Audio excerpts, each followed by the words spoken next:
لیلۃ القدر، انا انزلناہ فی لیلۃ القدر وما ادراک ما لیلۃ القدر لیلۃ القدر خیر من الف شہر تنزل الملائکۃ فیہا بإذن ربہم من کل امر سلام ہی حتی مطلع الفجر۔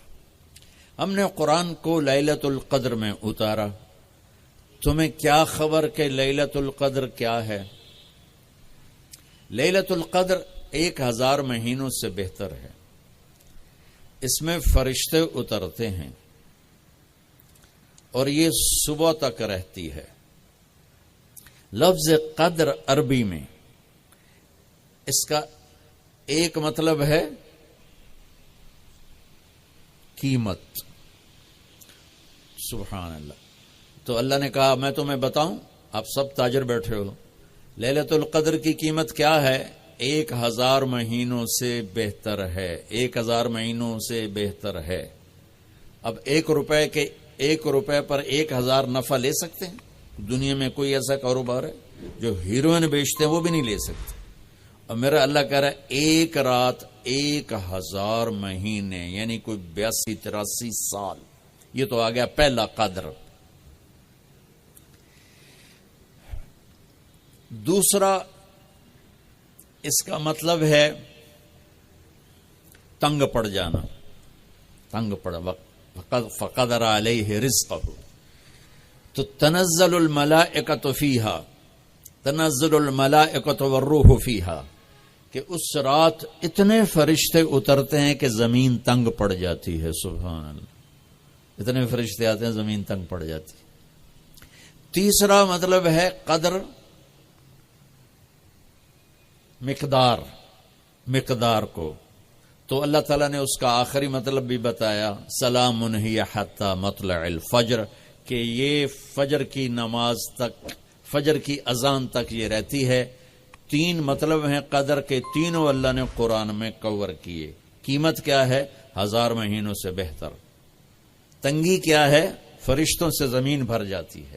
مقدار کیا ہے؟ صبح صادق۔ لیلۃ القدر 27 کی نہیں ہوتی، 21، 23، 25، 27، 29۔ اب یہ 5 راتیں جاگنے چھوٹ، آپ لوگ تو ویسے رات کے بادشاہ ہو، جاگ لو۔ تو لیلۃ القدر مسجد میں نہ گزارو، گھر میں گزارو۔ یہ مسجدوں میں اشتہار لگ جاتے ہیں، فلاں کے ساتھ شب قدر گزاریں، فلاں حضرت کے ساتھ شب قدر گزاریں، پھر ادھر کوئی صلاۃ تسبیح پڑھ رہا ہے باجماعت، عورتیں صلاۃ تسبیح کی جماعت کرا رہی ہیں، اور پتہ نہیں اور کتنی عجیب و غریب قسم کی عبادات شروع ہو جاتی۔ یہ نفلی عبادت ہے، میرے نبی گھر میں پڑھتے تھے۔ آپ نے اشراق کے سوا ہر نفل گھر پڑھا، ہر سنت گھر میں پڑھی، تو آپ لیلۃ القدر کو یہ مستورات بھی آپ بھی اکٹھے ہو کے نہیں منانا، الگ الگ مصلی بچھا کر اپنے اللہ سے رونا دھونا کرو، اپنے اللہ کو منانا کرو، میں بھی کروں آپ بھی کریں۔ نوافل کی جیسے ابھی شب برات گزری تو اشتہار تھے، میں جا رہا تھا ادھر علام آباد میں ایک جنازہ ہو گیا تھا، تو اشتہار فلاں حضرت کے ساتھ شب برات گزاریں، فلاں مسجد میں شب برات گزاریں، فلاں جگہ شب برات گزاریں۔ بھائی وہ گھر میں منانے کی ہے، مسجد میں نہیں۔ میرے نبی نے نفلوں کو تنہائی میں ادا کیا، فرض کو مجمع میں ادا کیا۔ لیلۃ القدر میں جاگنا نفل ہے، اور پھر جب کٹھے ہو جائیں گے لوگ اور عورتیں تو پھر ساتھ غیبت بھی چلے گی، اور ایک غیبت کا بول ساری رات کو اڑا کے رکھ دے گا۔ مردوں یا عورت کٹھے ہو جائیں غیبت سے تو بچتے نہیں، نہ ہی رک سکتے ہیں۔ سندھ سے ہم بائی روڈ آ رہے تھے، کراچی سے بائی روڈ جماعت تھی، تو وہ راستے میں بڑی غیبت کریں، نوجوان تھے سارے نئے نئے، میں چپ کر کے سنتا رہا۔ جب کوئی 2 دن گزر گئے نا تو ہمارے پاس بڑی وین تھی، میں نے کہا بچوں ایک نصیحت کرتا ہوں کہ غیبت نہ کیا کرو، مذاق کرو، ہنسا کرو، کھیڑا کرو، غیبت نہ کرو۔ تھوڑی سی میں نے اس پہ بات کی تو بڑے متاثر ہوئے، کہا جی ٹھیک ہے انشاءاللہ آئندہ بالکل نہیں کریں گے۔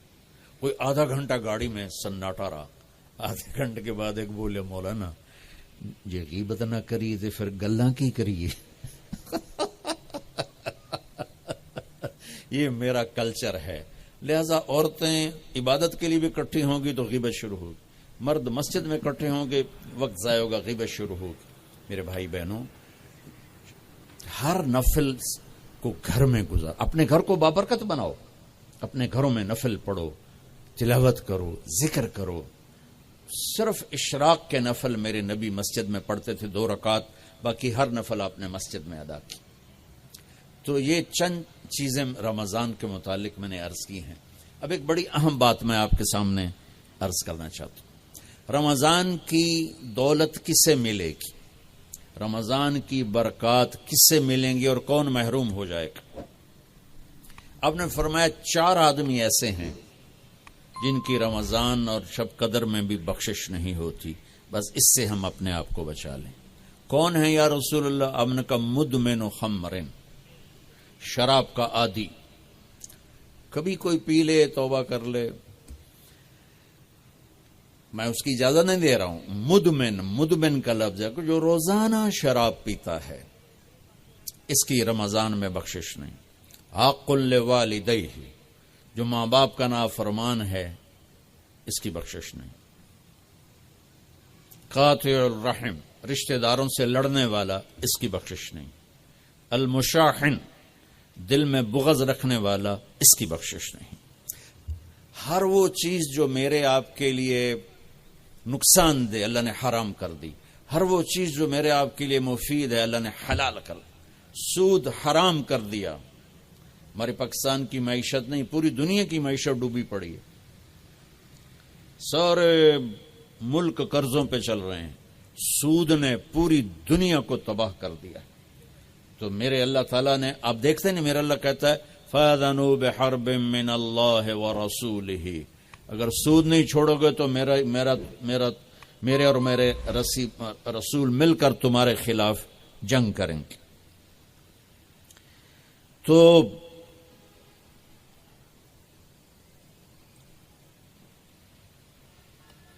ہر وہ چیز جو مضر ہے اللہ اس سے بند, چونکہ سود چند ہاتھوں میں دولت اکٹھی کر دیتا ہے اور غریبوں کے چولہے ٹھنڈے ہو جاتے ہیں. یہ اللہ کو ناپسند. جو بھی بھائی پھنسے ہوئے ہیں نکلنے کی نیت کریں اور کوشش کریں, انشاءاللہ چین کی نیند سوئیں گے, چین سے اٹھیں گے. ایک عبد الرحمن بن عوف کے 4 اصول بتا دیتے ہوں, سب تاجر بیٹھے ہو, اور صحابہ میں سب سے مالدار ہستی تھے. انہوں نے ایک دن فرمایا میں نے زندگی بھر نہ ادھار خریدا نہ ادھار بیچا. اگرچہ یہ آپ کو آج کے ماحول میں بڑی عجیب بات لگے گی چونکہ ہمارے سارے بازار ادھار پہ چلے گئے ہیں. انہوں نے نہ کبھی ادھار خریدا نہ ادھار بیچا, تو کتنا سکون ہو گیا, آرام سے سو رہے ہیں. اب ہماری تجارت میں ادھار خرید رہے ہیں ادھار بیچ رہے ہیں, کبھی وہ تنگ کرتا ہے کبھی یہ تنگ کرتا ہے. تو ایک اس موبائل نے تباہی پھیر دی, باقی کسر اس نے پوری کر دی. ٹوائلٹ بھی فون سنتے بیٹھے ہیں. کبھی سٹاک نہیں کیا مال کو, کبھی سٹاک نہیں کیا, جو ہی نفع ملا فوراً بیچ دیا. واہ واہ.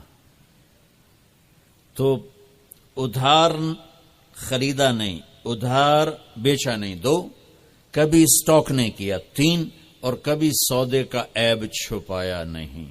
اس میں کوئی عیب ہے بتا دیا. آپ اس پہ آ جائیں, آپ کو شروع میں مشکل ہوگی. اس کے ساتھ سچائی اور دیانتداری کو جوڑ دیں, اللہ کی قسم آپ کا سوتر منڈی جانا بھی عبادت بن جائے گا, آپ کا مل میں جانا بھی عبادت بن جائے گا اگر آپ اپنے تجارت کے ساتھ سچائی اور دیانتداری کو لے آتے. تو اللہ نے شراب حرام قرار دی کہ یہ تباہ کر دیتی ہے, ساری برائیوں کی جڑ ہے. تھوڑا سا اوپر دیکھیں قرآن کیا کہتا ہے. اللہ تعالیٰ کہتا ہے یہاں نہ پی, تم مجھ سے قرآن سن. کیا ان الابرار یشربون من کاس کان مزاجها کافورا عینا یشرب بها عباد اللہ یفجرونها تفجیرا یوفون بالنذر ویخافون ویطعمون الطعام على حبه مسکینا ویتیما واسیرا انما نطعمکم لوجه اللہ لا نرید منکم جزاء ولا شکورا انا نخاف من ربنا یوما عبوسا قمطریرا فوقاهم اللہ شر ذلك اليوم ولقاهم نظرة وسرورا وجزاهم بما صبروا جنة وحريرا متكئين فيها على الأرائك لا يرون فيها شمسا ولا زمهريرا ودانية عليهم ظلالها وذللت قطوفها تذليلا ويطاف عليهم بآنية من فضة وأكواب كانت قوارير من فضة قدروها تقديرا ويسقون فيها كأسا كان مزاجها زنجبيلا عينا فيها تسمى سلسبيلا ويطوف عليهم ولدان مخلدون إذا رأيتهم حسبتهم لؤلؤا منثورا وإذا رأيت ثم رأيت نعيما وملكا كبيرا عاليهم ثياب سندس خضر واستبرق وحلوا أساور من فضة وسقاهم ربهم شرابا طهورا إن هذا كان لكم جزاء وكان سعيكم مشكورا. یہ سورہ دہر کی 16 آیات ہیں. ان میں اللہ نے صرف ایک نعمت کو ہائی لائٹ کیا ہے، وہ ہے شراب، اور 3 درجے بتائے ہیں کہ جو نیک لوگ ہیں وہ شراب پیئیں گے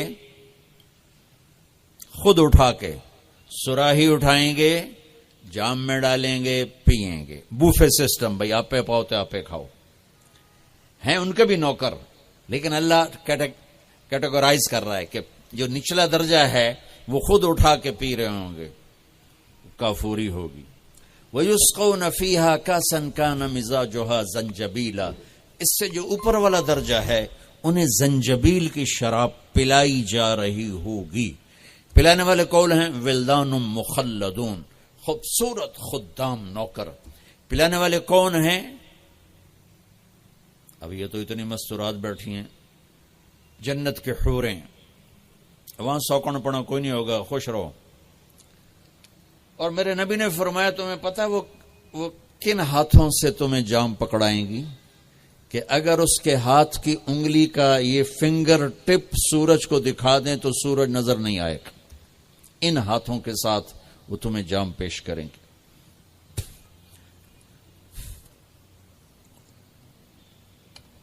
ایک وی جیسے آپ سب وی آئی پی بیٹھو نا، باجی ممبر ہی آ سکتے ہیں اور کوئی نہیں آ سکتا، تو یہ وی آئی پی ہو گئے. تو ایک اللہ کی جنت میں وی آئی پی لوگ ہیں. وہاں کیا ہے؟ وَسَقَاهُمْ رَبُّهُمْ شَرَابًا طَهُورًا. اللہ تعالیٰ کہہ رہا ہے وہاں تیرا رب خود تجھے پلائے گا. سبحان. تو اللہ نہ کرے کسی میں یہ عادت ہو، ہے تو آنے والا رمضان ہے بھائی، توبہ کر. دوسری جو چیز ہے نا، اس کے لیے جو اللہ نے لفظ استعمال کیا وہ بڑا خوفناک ہے. حق لوالدیہ. اللہ تعالیٰ اپنے بارے میں کہتا ہے من یعص اللہ ورسولہ، جو میرے اور میرے رسول کی نافرمانی کرتا ہے. اور آق ہوتا ہے ذرا ویکھیا جائے،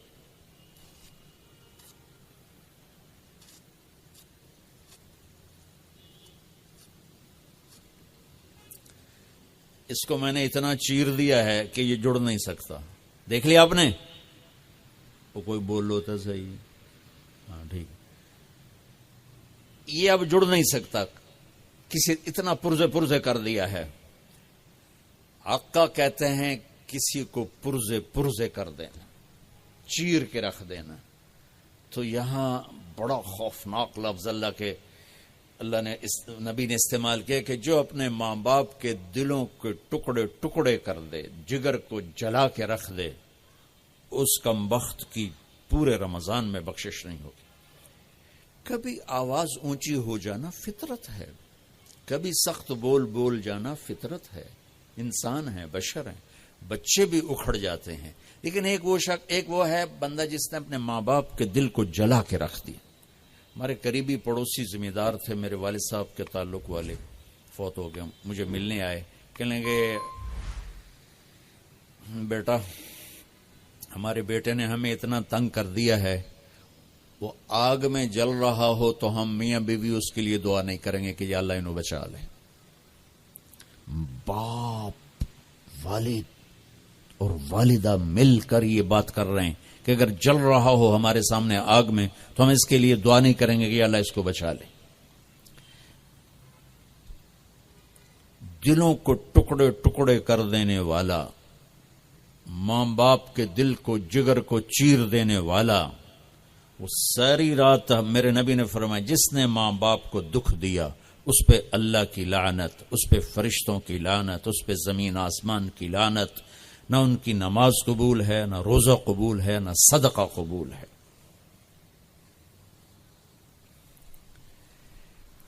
میرے نبی جنت میں گئے تو آپ نے تلاوت سنی، آپ نے کہا یہ کون تلاوت کر رہا ہے؟ کہا جی حارثہ بن نعمان۔ تو آپ بڑے حیران ہوئے، حارثہ بن نعمان تو زندہ بیٹھا ہے، میں آپ سپیکر کوئی مل جل کے آپ کو 1000-1200 کا مجمع ہے تو آپ کے لیے سپیکر لگا ہوا ہے، حارثہ مدینے میں قرآن پڑھتا ہے، 7 آسمان کرسی چیر کی آواز جنت میں چلی جاتی۔ ہم نے کہا وہ کیسے؟ کہا جی ماں کی ایسی خدمت کی ہے کہ جب قرآن پڑھتا اللہ ساری جنت کو سناتا ہے۔ سبحان۔ اور آپ کو قرآن سے بتاؤں، وَقَضَى رَبُّكَ أَلَّا تَعْبُدُوا إِلَّا إِيَّاهُ، اللہ نے اپنا حق صرف ایک آیت میں بتایا۔ اب سننا، وَبِالْوَالِدَيْنِ إِحْسَانًا إِمَّا يَبْلُغَنَّ عِندَكَ الْكِبَرَ أَحَدُهُمَا أَوْ كِلَاهُمَا فَلَا تَقُل لَّهُمَا أُفٍّ وَلَا تَنْهَرْهُمَا وَقُل لَّهُمَا قَوْلًا كَرِيمًا واخفض لهما جناح الذل من الرحمة وقل رب ارحمهما كما ربياني صغيرا ربكم أعلم بما في نفوسكم إن تكونوا صالحين فإنه كان للأوابين غفورا۔ 9 جملے اللہ نے اب ماں باپ کے حق میں اتارے، 9 جملے۔ اگر آپ کے والدین زندہ ہیں تو اللہ کے واسطے ان کی دعا لے لو۔ ایک خاتون نے پیغام بھیجا، جی میرے خاوند انتقال ہو رہا ہے، کلمہ نہیں پڑھا جا رہا، صحابی علقمہ رضی اللہ تعالیٰ۔ آپ تشریف لے گئے، اب کہلوانے والے رسول اللہ اور کہنے والا صحابی۔ آپ نے کہا بیٹا کہو لا الہ الا اللہ۔ کہا جی کہا نہیں جاتا، بول رہا ہے کلمہ نہیں پڑھا جا رہا۔ تو آپ نے فوراً پوچھا والدین میں کون زندہ ہے؟ کہا جی ماں۔ آپ نے پوچھا ناراض ہے؟ کہا جی ہاں۔ تو آپ نے پیغام بھیجا آپ آتی ہیں یا میں آ جاؤں؟ انہوں نے کہا نہیں یا رسول اللہ میں ہی آ جاتی۔ وہ آئیں تو آپ نے کہا آپ اپنے بیٹے سے ناراض ہیں؟ کہا جی میں ناراض ہوں۔ کیا ناراضگی؟ اب سننا ذرا، کیا ناراضگی ہے؟ کہا یا رسول اللہ کوئی گلہ نہیں اس کے دین کا، راتوں کو اٹھ کے تہجد میں قرآن پڑھتا ہے، دن میں روزے رکھتا ہے، لیکن جب بھی مجھ سے بات کرتا ہے تو بڑی بدتمیزی سے کرتا ہے، اوکھا ہو کے بولتا ہے، تو اس سے میرا دل ٹوٹ گیا ہے۔ آپ نے فرمایا معاف کر دو۔ تو وہ اتنی دکھی تھی، اللہ کے نبی کے کہنے پر بھی کہا یا رسول اللہ میرا جی نہیں چاہتا میں اسے معاف کروں۔ آپ نے فرمایا اگر میں اسے آگ میں جلاؤں تو سفارش کرو گی؟ کہا جی پھر تو کروں گی، اتنا تو میرا جگر نہیں کہ جلتا دیکھو۔ آپ نے فرمایا اگر تو نے اسے معاف نہ کیا تو یہ اللہ کی آگ میں جلے گا۔ اچھا یا رسول اللہ میں معاف کرتی ہوں۔ آپ نے کہا بیٹا کہو لا الہ الا اللہ۔ اس نے کہا لا الہ الا اللہ محمد الرسول اللہ، اور اس کی جان نکل گئی۔ پھر آپ نے اس کا جنازہ پڑھایا، قبر میں اتارا، پھر یہ اعلان کیا جس نے ماں باپ کو تنگ کیا اس پہ اللہ کی لعنت، فرشتوں کی لعنت، زمین آسمان کی لعنت، نہ ان کی نماز قبول ہے، نہ روزہ قبول ہے، نہ اس کا صدقہ قبول ہے۔ تو عاق لوالدیہ، عاق لوالدیہ۔ تو بھائیو ماں باپ بہت بڑا خزانہ ہے۔ میرے نبی جیسی ہستی نے کہا کاش میری ماں ہوتی، میں ان کی ایسی خدمت کرتا کہ میں عشاء کی نماز کے مصلی پہ کھڑا سورۃ فاتحہ پڑھ رہا ہوتا اور ادھر سے آواز آتی محمد، تو میں اپنی ماں کے لیے نماز توڑ دیتا۔ تو اپنے والدین کی دعا لینا بہت بڑا سرمایہ ہے، بہت بڑا خزانہ ہے۔ تیسرا میرے نبی نے فرمایا قاطع رحم، رشتوں کو توڑنے والا، لڑائی جھگڑے کرنے والا۔ میرے بھائیو اسلام پیغام میں محبت ہے، نفرت نہیں۔ اسلام پیغام میں اس کے ساتھ دوسرے کو بھی جوڑ دوں، المشاحن، جو دل میں کسی کے لیے نفرت رکھتا ہو، بغض رکھتا ہو، کینہ رکھتا ہو، حسد رکھتا ہو، ان سب کے لیے جنت کے دروازے بند ہو جاتے۔ پوری دنیا کے انسانوں کی مشترکہ ڈیمانڈ عزت دو، محبت دو، درگزر کرو، یہ ماسٹر کی ہے۔ جیسے یہ جاتے ہیں نا حرم شریف، تو بڑے بڑے ہوٹل بن گئے، کتنے 100 ہزاروں کمرے ہیں، تو ہر کمرے کا ایک وہ کارڈ ہوتا ہے جس سے وہ کھل جاتا ہے۔ لیکن ایک کارڈ عملے کے پاس ہوتا ہے جس سے سارے کمروں کے دروازے کھل جاتے ہیں. پوری دنیا کے مرد عورتوں کے دل ایک کمرہ ہے، اس پر دروازہ لگا ہوا بند ہے. اس کی جو چابی ہے نا وہ محبت ہے. ماسٹر کی محبت دو، عزت دو، احترام دو، کوئی خطا ہو جائے معاف کرو. اگر یہ صفت نہیں ہے تو رمضان کے روزے بھی معاف نہیں کروا سکیں گے.